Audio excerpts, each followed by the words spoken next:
zombie apocalypse. What is up, guys? It is Kenniron here, and you can probably tell I don't have my headset on, so I'm not going to be using the usual mic I use.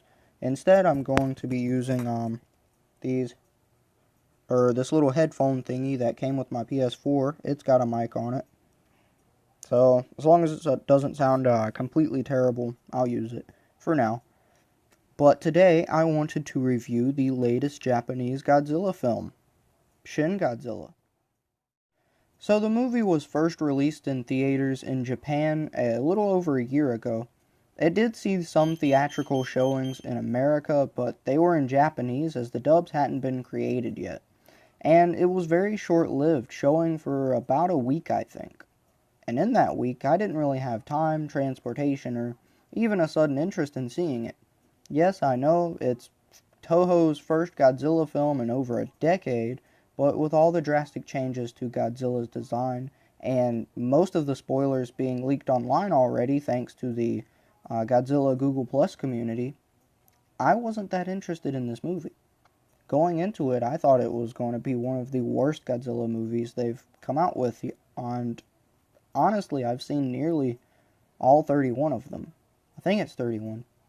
But I could probably count on one hand how many of them I haven't seen or haven't seen recently enough to remember any details.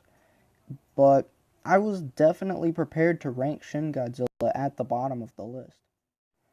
Fast forward to a few weeks ago, August 1st to be exact, the dubbed version came out in America, and you'll find a very angry boy waiting on his journey into manhood, waiting for Walmart to put the frickin' movie on the shelves. I live near a super center, for crying out loud, and they need to get their crap together. I went there 9 times, okay? 9 times in the course of 1 week, and not once did they have the movie out. They had every other movie that they were supposed to put out, but they didn't have this movie out. When I finally got a little free time on my hands, I went to the next town's Walmart, which was about 25 minutes away, and thankfully they had it. I was skeptical about going, though, because it's a smaller store, and I figured if the larger store didn't have it, what were the odds a smaller store would? So after all of this trouble trying to get the movie, I actually became a little more hyped to finally get to see it. And let me tell you, this was one of those rare instances where the level of hype actually matched what the movie delivered. So, sitting on an air mattress because the couch was just too far away from the TV, not even wanting to take time to pop popcorn because I felt like I had been waiting long enough to even begin to watch this movie, I actually watched the movie. So now, let me start the actual review by analyzing story, character, setting, music, other miscellaneous aspects, and whatnot about the movie.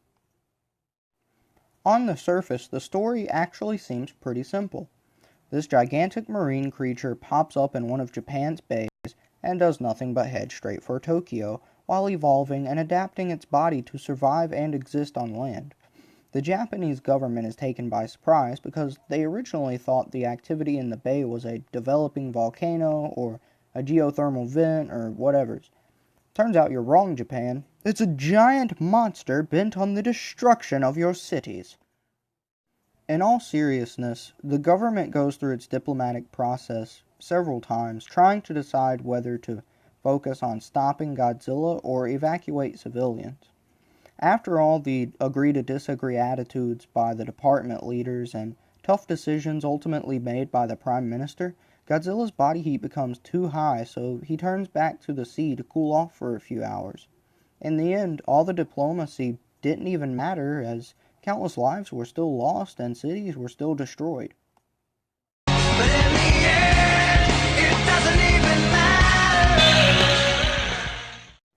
The government does their best to prepare for the inevitable return of Godzilla while also taking and studying the samples of his blood to kind of get an idea what a cell structure is like. After close examination, they deduce that the cells are continuing to evolve and will eventually become so superior that Shin Godzilla will soon be practically immortal. At least that's how I understood it. They also find out that he's cold-blooded and then planned to freeze his body by making him take a nice big drink of liquid nitrogen. It's not actually liquid nitrogen, but you get the point. He comes back on shore, now able to stand completely, and again he heads for Tokyo. That's when he first uses the atomic breath, which at first looks like just fake smoke and fire barreling out of his mouth, before becoming a concentrated purple lightsaber beam. For some reason, though, his body shuts down after using the atomic breath and the atomic back. And yes, that's what I'm calling it. It's the atomic back. He then uses the nuclear reactor, which is apparently inside of his body, to store even more energy for when he wakes up. Japan, which is now dealing with the other world's major countries who want to either study or kill Godzilla, decides to try and go along with their original plan to freeze him. They wait for him to wake up, even though it would have made more sense to do it while he was in that reboot state, and then they drop buildings on him and make him fall down. They also kind of trick him into using most of his energy so he can't fight back as easily. Then they use cranes or something to dump all the freezing supplement in his mouth. He starts to resist, freezes over, and is left in the middle of the city like a monument. Later, the Japanese government briefly talks of rebuilding and what all is going to happen next, while the last shot is of Godzilla's tail and little Godzilla gremlins trying to sprout from it. The end. The story was not at all bad. We haven't really seen this kind of take on the Japanese government in previous Godzilla movies, and it's really interesting to see. This is exactly how I believe their government would react to a situation like this, but the movie never did give much of a boots-on-the-ground kind of feel, as all the main characters were typically in a boardroom pretty far away. Even when some of them died, I didn't realize it until they were appointing new leaders. And because of all the high-up government play, it felt like I was watching one of those boring episodes of Attack on Titan rather than Godzilla. And the whole let's freeze him plan seemed a bit rehashed from Godzilla vs. Destroya, Godzilla's Revenge, Final Wars, and even Godzilla against Mechagodzilla. I mean, Absolute Zero, anyone? And yes, I know in two of the movies I mentioned, he was only trapped in the ice and not necessarily frozen by it, but the fact that they used ice to do it, it kind of still counts. I mean, come on. So, the rehashed freezing and the waiting till he was awake to try and put their plan into action, that was kind of the only things I found wrong with their story. For the most part, it was actually pretty good. As far as character development went, well, there wasn't much. There was a little in the way that the U.S. ambassador wanted to become the president one day, and the other guy became prime minister, and they're hinted at some kind of relationship towards the end. But beyond that, you have a stereotypical prime minister, a stereotypical, oh, let's save the people type of person, and a stereotypical, let's just kill the monster kind of guy. Everybody else was just kind of forgettable. Also, did I mention that I remembered none of their names? Actually, this movie suffers from what I like to call Rogue One syndrome, a big cast of mostly unlikable characters. But what this movie does do is give us a new and interesting take on the Japanese government's diplomatic process. So while the characters weren't very interesting, their actions and the way they went about things kind of were, at least to me. So it's a bit forgivable that they're shallow. Alright, so now I'll get into Godzilla's character a bit. He's just kind of a big, dumb monster that has the ability to evolve a lot. Nothing points to any kind of higher intelligence like in some of the other movies. He just crawls and stumbles about on instinct with no actual purpose for heading to Tokyo. He doesn't seem to realize that conventional weapons can hurt him until it's almost too late. And I get it to a point, but when your body goes through super puberty like that, you really aren't sure what you're capable of and whatnot. But you should at least know that missiles bad, people bad, and ocean good. Even an animal in the wild learns to stay away from natural predators, but Godzilla just happens to think he's too OP to be brought down, I guess. Continuing on to Godzilla's design, it's probably my least favorite thing about this movie. I can get past the characters not being interesting because Japan's chill government makes up for it. I can get past the retardedness of Godzilla's behavior. but I cannot get over the fact that Godzilla does not look like Godzilla to me. We've never seen him look so scarred before, and although some may argue he was scarred in the original, let's be honest, it's in black and white, the quality is terrible, and we really can't tell what Godzilla's hide is supposed to look like. And that was part of the horror of it. Back in its day, we couldn't see it clearly, so our minds had to fill in the blank. Another thing I don't like about his design is the evolutions. We've never seen Godzilla take this kind of drastic evolution, except maybe Zilla. But even then, all we saw of Zilla was his lizard form before the bombs and then his final form. None of the in-between stuff. I also got really annoyed by the atomic back and the atomic tail. The only time we even remotely get to see Godzilla do something like that in the other movies is when a hole is drilled through either his neck or shoulder, I forget which, and the atomic breath comes out of the hole instead of out of his mouth. A few other things really quickly. I didn't like the choice of purple for the atomic breath just because Prince died. Don't get me wrong, purple is a cool color, it just seemed extremely random when the rest of his design hints at a red atomic breath. I didn't like the split jaw. I didn't like the whole he could evolve to become immortal, because that's honestly the reason I can't stand Superman. And I definitely didn't like the little Godzilla gremlins that were trying to sprout from his tail.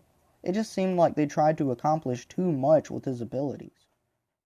Don't get me wrong, Shin Godzilla is a cool kaiju, and I certainly wouldn't mind to see more of him, but it felt like they tacked on the name of Godzilla for publicity. Because let's be honest, it doesn't feel like the traditional Godzilla we grew up with. Now that I've covered the metaphorical elephant in the room, I'll wrap up the rest of my points. The scenery is nothing too special, although the cities seem a lot more realistic than they have in past films. I did like when he was swimming through the bay, shoving all the boats through the water. That was probably one of my favorite scenes. Other than that, everything was what you could expect in terms of Japanese landscape. The CGI is about the same way as the scenery, except there is a shot or two where Godzilla just looks a little too fake. But for the most part, it was okay. I will say that the fire, which I guess is just a different version of his atomic breath, never really looked good. When the smoke and fire are covering the ground, it looked fine, but when it was billowing out of his mouth, it was pretty terrible. The last thing I'll mention is the music. Apparently some people absolutely loved it, and some people absolutely hated it, and then there are others that are just kind of indifferent about it. Well, I'm one of those people who are indifferent. I liked the Godzilla theme song, but that was the only thing that really stood out to me. Everything else, it didn't really get me hyped for a scene in the movie, but at the same time it didn't take me out of the movie as some people who hated the songs claimed it did. So, again, music isn't too special. So I guess I'll move on to the verdict. Taking into account that the story is pretty good, Godzilla is alright but doesn't feel like Godzilla. The characters have Rogue One syndrome, and the scenery, CGI, and music are all not too spectacular. I'd honestly rate this movie a solid 7 out of 10. If you watch it as a Japanese political drama rather than a Godzilla movie, then I think just about anyone can enjoy it, as it's not a bad movie. But I don't want this to be accepted as Godzilla. I don't think it was the right move design-wise, and I honestly just wanted to see Toho make a classic Godzilla fight classic monsters that everyone knows and loves. Alright, that's it for this video, guys. If you'd like me to make some more Godzilla content, show me some support by giving the video a like or leaving a comment. Subscribe if you haven't already, and as always, I hope you enjoyed, and Kenniron out.